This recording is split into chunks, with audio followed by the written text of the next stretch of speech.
Η αλήθεια είναι ότι η αναπνοή αποτελεί το σημαντικότερο πράγμα που κάνουμε μέσα στην ημέρα. Σκέψου ότι εάν παίρνεις σωστές ανάσες, δίνεις οξυγόνο και τροφοδοτείς με αίμα όλες τις μικροκυψελίδες και κάθε ιστό του σώματός σου. Εάν αντιλαμβάνεσαι πόσο σημαντικές είναι οι καλές, βαθιές αναπνοές που γεμίζουν όχι το στήθος, αλλά το διάφραγμα, δίνουν χώρο να πάει ο αέρας σε όλο το πνεύμα, σε όλους τους χώρους, γιατί μπορούμε να πνεύσουμε και από πίσω. Δεν θα το αναλύσουμε σε αυτό το επεισόδιο.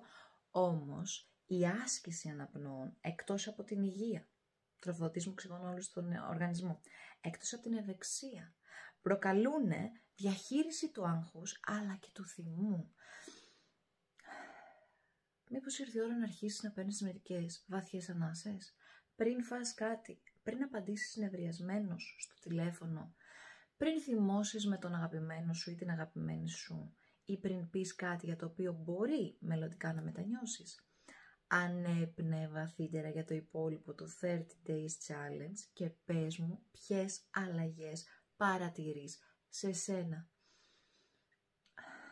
Ανέπνε.